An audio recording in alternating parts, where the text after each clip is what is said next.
Hollywood writers are on strike. They were hinting towards this a couple of days ago. I didn't think they were actually going to go through with it, but they had decided to do so. And I want to just go ahead and maybe, dispel a notion that people may have. Not everyone that works in Hollywood actually makes a lot of money. It was like a year or two ago where the production crew in Hollywood also threatened to go on strike. Now, these are the people that work behind the scenes.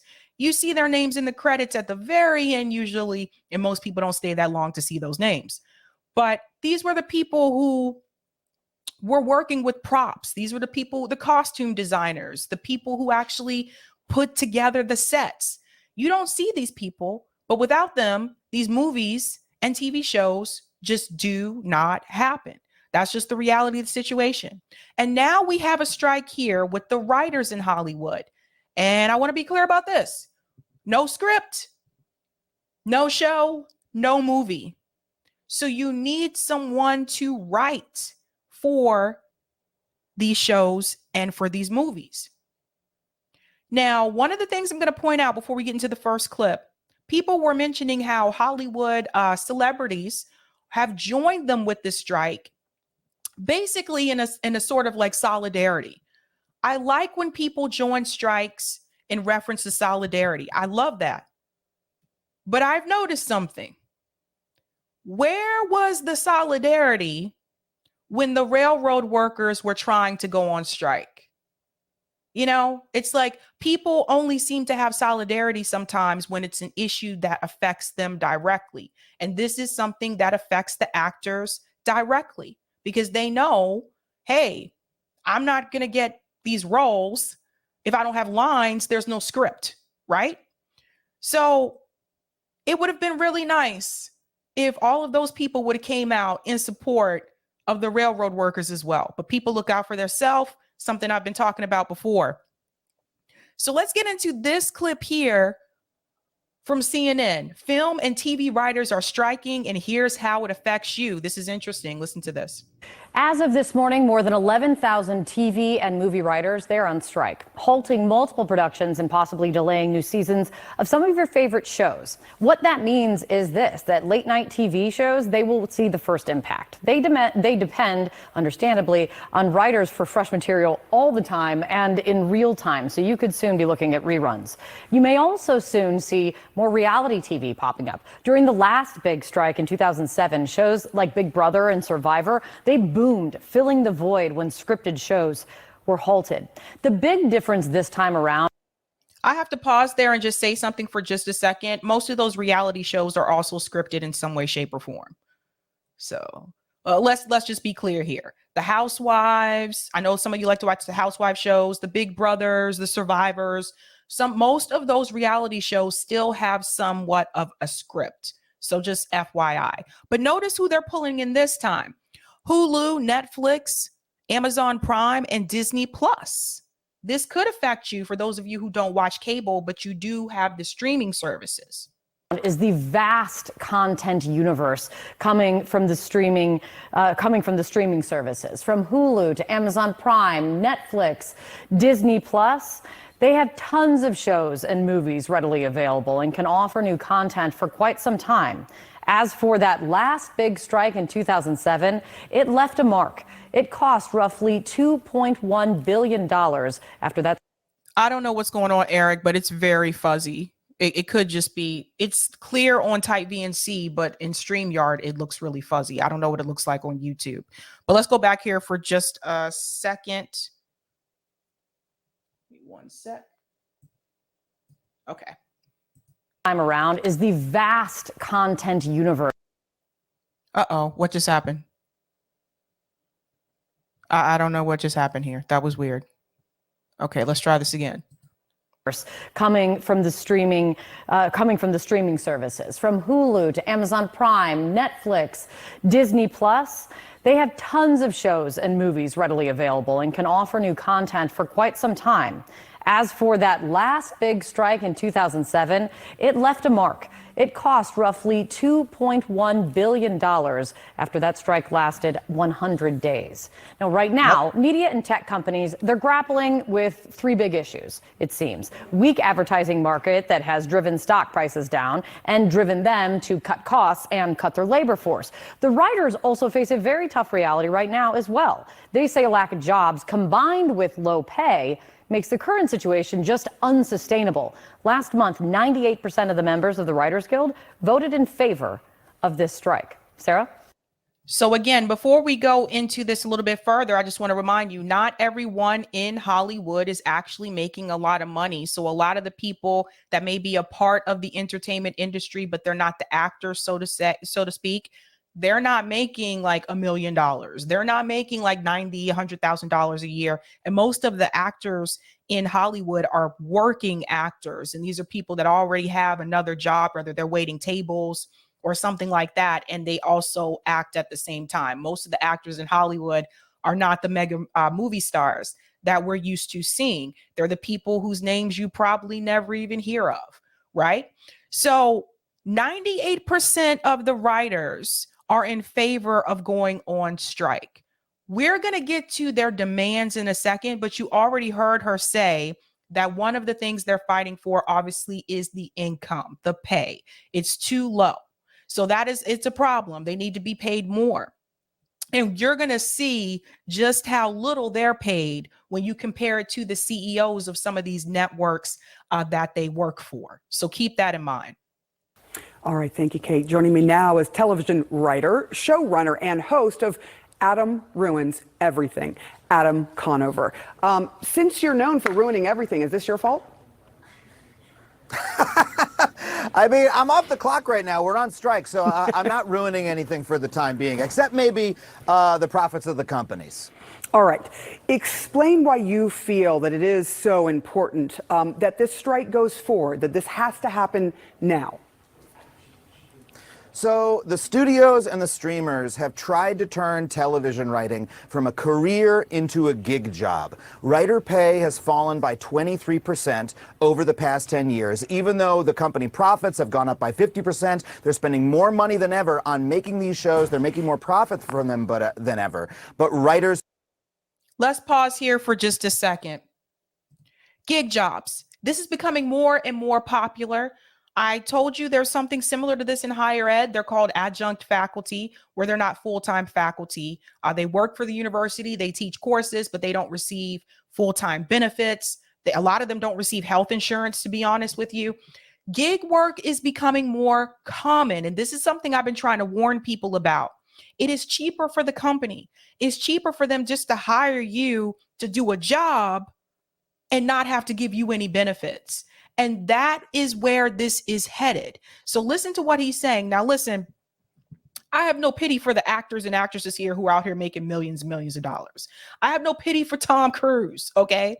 But the writers, they are basically being exploited as a part of a system that you and I know all too well, and that system is capitalism.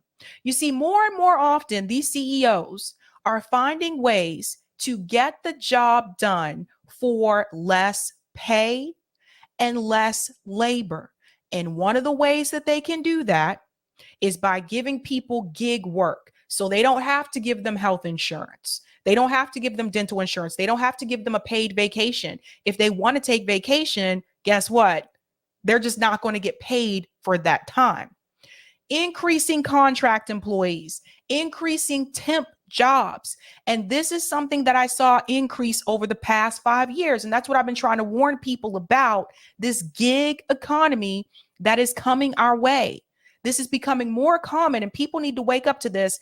And this is another reason to push to give everybody health care in this company and not have health insurance attached to your job. Look how quickly they can just change their mind and say, oh, we want to just hire you guys for gig work. That's all. We don't really want to give you any benefits. Any CEO could do that. So you may not be a writer in Hollywood, but that doesn't mean this couldn't happen at your employer as well. are making less money, they're employing us for less time. And if you look at the proposals that they rejected that caused us to go on strike, they're proposals that would have protected writers, that would have made sure that when we're not just employed by the day, but by the week and by the month, that we can build a stable life in Los Angeles or New York where we live. That will prevent us from living in precarity. Writers are really facing struggle right now, and we are fighting for a stable life like all workers. We are showing some of the sticking points. Can you give us what some of those sticking points are? I think 98% of the members of the Writers Guild were in favor of the strike, and that's obviously the vast majority. What are some of the things that you guys are not going to compromise on? Here we go. So the studios are trying to eliminate the writer's room. You're probably familiar with the term, the writer's room. This is a room that's existed for decades where writers get together and break a story and write scripts. The companies are trying to eliminate it. They're trying to make the room smaller. They're trying to employ us on a freelance basis. They'd rather we just stay home and email scripts in, and they pay. Let's talk about the writer's room for a second, and I want to explain to you why this is important. So some of you, like if you grew up during the time when I grew up, like in the 90s, sitcoms were hugely popular. I don't feel like they are as much anymore now because there's so many different streaming services and reality TV kind of changed the game. But when I was growing up, if you saw these behind the scenes takes that they would show every now and then on TV, I was watching like Fresh Prince of Bel-Air. I remember watching Martin, Seinfeld, all those like fun like 90s shows, TGIF, right? Thank God It's Friday, Family Matters, those shows that came on during that time. Every now and then they would do a behind the scenes look, and what you would see are all the writers sitting down in one room and writing the script together. Why is that important? Because when you're writing for a show, it's not just one person that is writing for that entire sitcom. Same thing with the show like SNL, Saturday Night Live. The writer's room is huge. They all come together and they write these scripts together, right? Why is that important? Because you get to bounce ideas off of each other and you are writing as a group. It's not a one-man show. So what they wanted to do was to get away with that, and they basically wanted them to work from home. Now, I wouldn't have had a problem with that one, just being honest. Would not have had a problem. They wanted them to work from home and email scripts in. The problem is, it's kind of hard to go back and forth if you're just emailing things in. It's going to make it more difficult. They could probably do this over a Zoom call maybe and things like that too, but typically this is how they would do it. They would get together in one room and pick each other's brains and just go for it, right? So for the writers who write for those shows, the writing room is actually important. A fee every once in a while, and we can't make a living that way. And so our proposals are to ensure that there's a writer's room on every single show, and they have refused to even discuss that proposal with us. Another sticking point is that we want to make sure that writers are paid the same in streaming as they are on television. That's a big difference. Eric, can you refresh this? It's just really bad. It's really glitchy. That's a big difference. So for people who are not aware, for those of you that watch like regular network television, let's say you're watching a show on cable or maybe ABC or NBC, those writers are paid more than writers that write for shows that are on Netflix or Hulu only or Amazon Prime. They don't make the same. The streaming services, even though the shows may be great, I can list several shows that are Netflix only shows that I think are phenomenal and are way better than network television, like Stranger Things, for example. I think that is one of the best shows. I think it's way better than what you'll see on Netflix television or network television. That being said, even though that is the case, even though some of those shows may be better, because it is on a streaming platform, it doesn't really have the same cred as the shows that are on network television. And it's unfortunate, but in Hollywood, that's just kind of how they look at it. They don't feel that the shows on Netflix and the movies on Netflix or Hulu basically are to the same caliber as the production quality that you get from a show on network television. So it just is what it is, but no, they are not paid the same. Let's go back in. are on television. My first show was for True TV. My second show was for Netflix. The show had the exact same format, but on Netflix, we had no minimums, we had no protections, we were paid less. The residuals are literally 1% of what they were under broadcast. And that's true for everybody in late night. That's true for screenwriters. It's true across all of our work areas. What do you say to those that run this industry that say, look, times are changing. We are not making as much money as we once did. This is not the golden era of television, although some of us would argue the shows are great. What do you say to them? So I'd point out the fact that David Zaslav, the CEO of Warner Brothers Discovery, which is, the parent company of the network I'm talking to you on right now, was paid $250 million last year, $250 million. That's about the same level as what 10,000 writers are asking him to pay all of us collectively. All right. So, boom. So he calls out CNN there, in a little snarky way, because he's pointing out the fact that this is the same person. Listen to this one more time. Listen to how much money this person is making. That's true for screenwriters. It's true across all of our work areas. What do you say to those that run this industry that say, look, times are changing. We are not making as much money as we once did. This is not the golden era of television, although some of us would argue the shows are great. What do you say to them? So I'd point out the fact that David Zaslav, the CEO of Warner Brothers Discovery, which is, the parent company of the network I'm talking to you on right now, was paid $250 million last year, $250 million in 1 year. That was given to one person. That is what all the writers are asking for collectively. So you see the exploitation? So yes, they work in Hollywood, but just like a lot of these other employers, the person at the top is making way more than all the little people at the bottom. And then you have actors making like $100,000 an episode or $20 million for a movie. These shows and movies don't exist without the writers or the production crew. That's just a reality.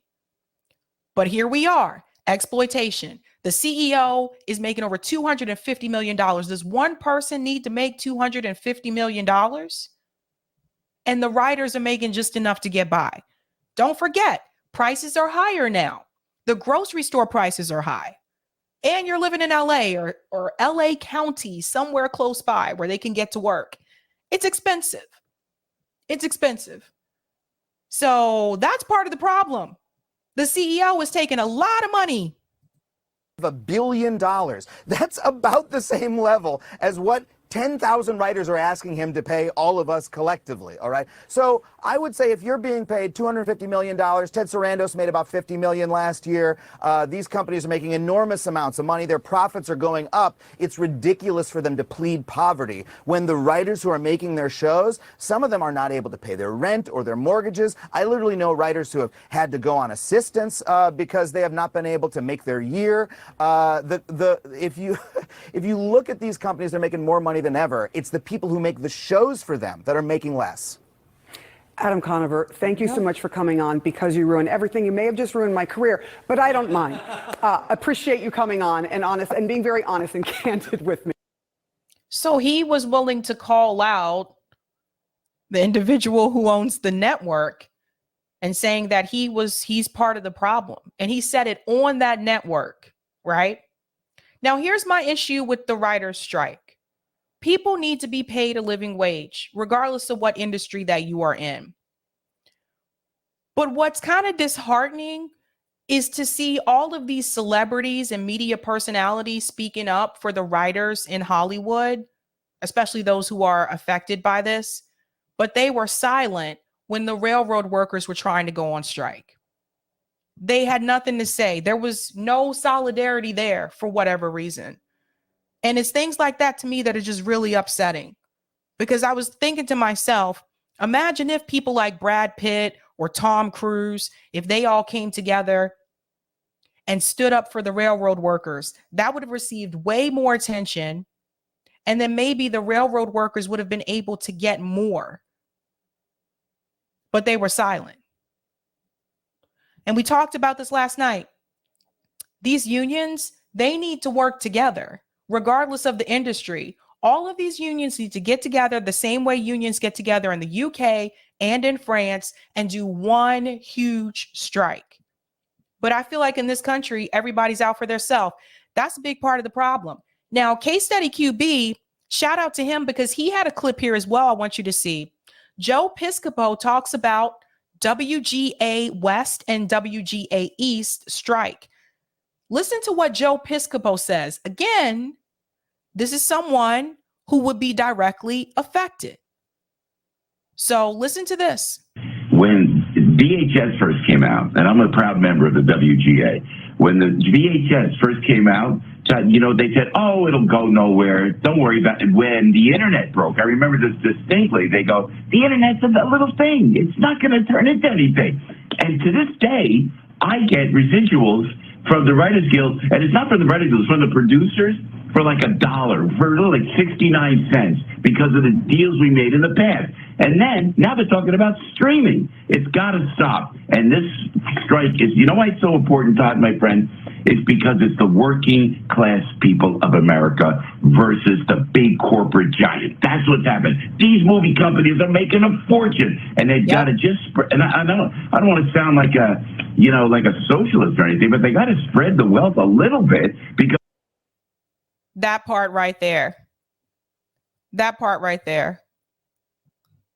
He doesn't want to sound like a socialist. Did you guys hear what he just said?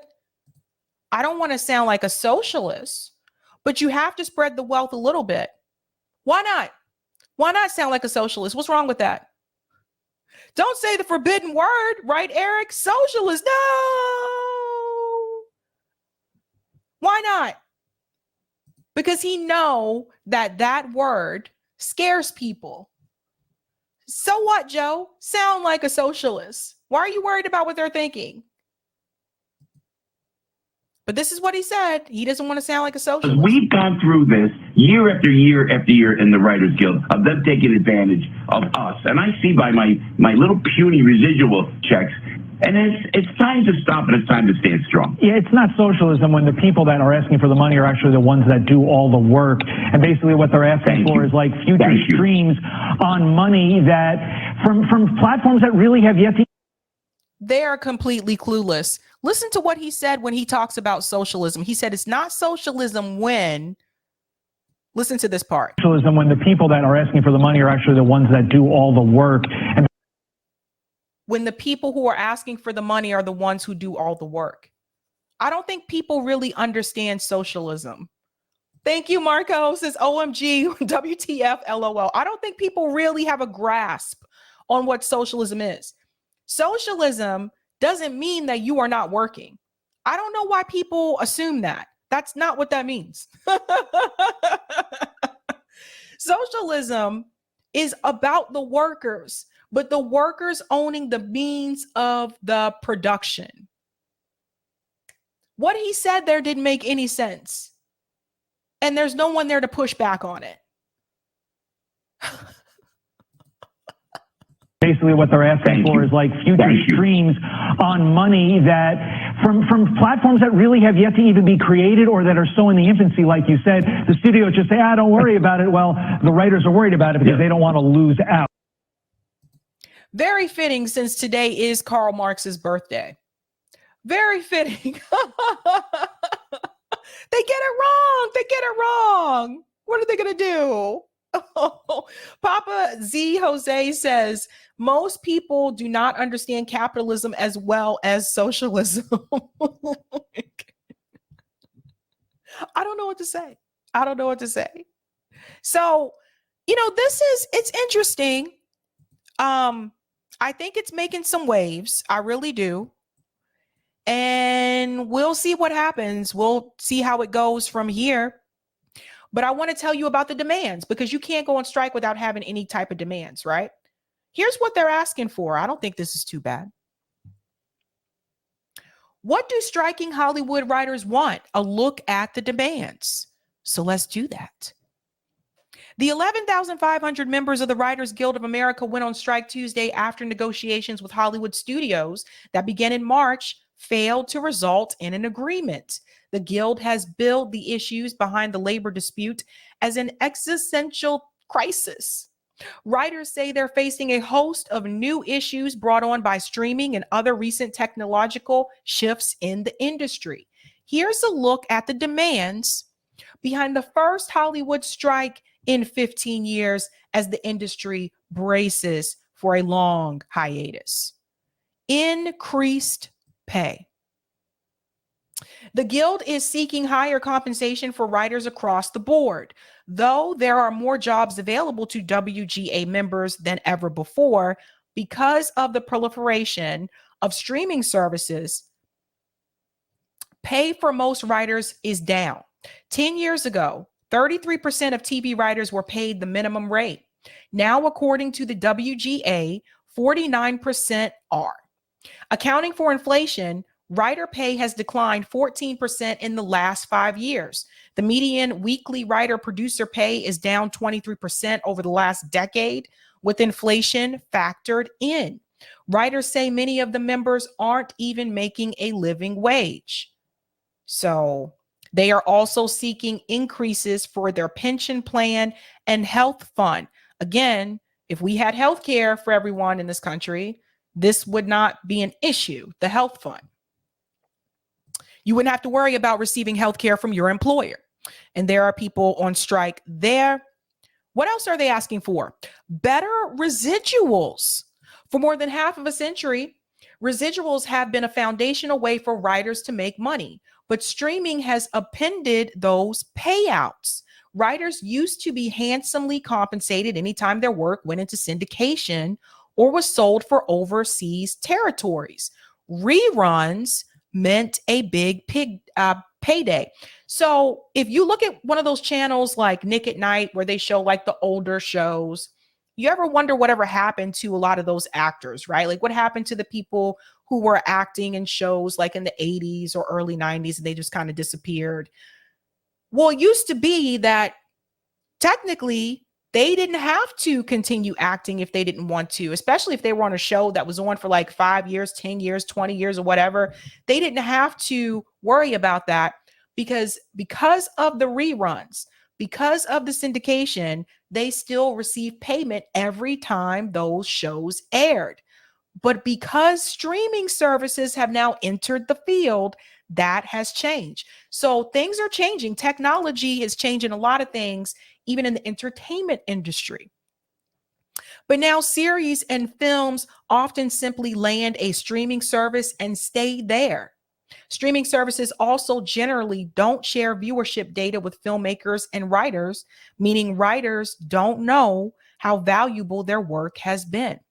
To replace back-end residuals, the WGA is seeking more upfront fees.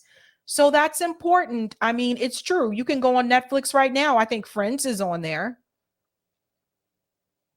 So it doesn't matter if a network like TBS is still playing reruns of Friends. You can probably get the whole thing. Last I checked, it was on Netflix. You can get that on Netflix, or you can get it on Hulu, right? Even some of the older shows. So things are changing. Staffing requirements. This is another demand. The union wants TV shows to staff a certain number of writers for a period of time. At issue is the rising practice of mini rooms, where only a handful of writers are working on a series. Such writer rooms are often employed during development before a show is greenlit. That means writers can be working on a series that doesn't get picked up for as much as a year after they've worked on it, or not at all. The process has circumvented some of the protections WGA members have from being overworked and understaffed. So this is another thing. The use of mini rooms accelerated during the pandemic, with writers often meeting by Zoom, a still commonplace practice. So this is another one, the staffing requirements. So far, with the exception of the residuals, these demands don't sound unfamiliar. Like, we've heard these demands before from other employees from other industries. So it doesn't sound unusual. Shorter exclusivity deals. Many of the rules around TV writing are also still based on a now increasingly outdated model. Writers might have once expected to spend almost a year working on a 22 to 25 episode season of broadcast TV. Now, the average season is much shorter. Popular shows like Bridgerton might have only 8 episodes. Can we talk about this for just a second? You know, this is something that I do miss. I'll get really excited about a show, especially the ones on Disney Plus, like Loki. What was the other one? The first one I watched, WandaVision, Loki, Falcon, Winter Soldier. Like, you'll get really into these shows and then you'll realize, oh, there's only 8 episodes. And then you have to wait till like next year to see if they're going to do like a season 2 or something like that. That is one thing I do miss, because typically with broadcast TV, it is a little bit different where you're going to get like 20 episodes throughout a season. Not so much the case now in a lot of the streaming services. It's not just Netflix. Hulu does this as well. So yeah, that is going to change things. Obviously for you. Stranger Things is another one. They only have like, it's only like 8 or 7 episodes. Okay. It goes on to say, not only does that diminish writers per episode pay, it can limit them from working on other programs if they're tied to longer terms of exclusivity. And assurance on AI. This is the one that has some people wanting to pull their hair out here. Writers are also increasingly concerned that producers will use AI to write scripts or at least fill in the blanks on unfinished screenplays. The fast advancing technology has potentially widespread ramifications for Hollywood, and in some cases may be a useful tool. But the WGA wants production companies to agree to safeguards around its usage. So if they were to start using AI to write scripts, then they wouldn't need them. I mean, that's just a reality. But those are the demands. Wish them the best of luck. But we'll see. We will see. Thank you for the super chat, Roger. Reality TV actors is more about them being non-union. About him being non-union. Whoever says a very happy birthday to Karl Marx. We're going to bring up something with Karl Marx here in a minute as well, too. Thank you for the super chat. Yep, X. Hey, Sabs, I replied to your live tweet with something. Okay, cool. I will check that out.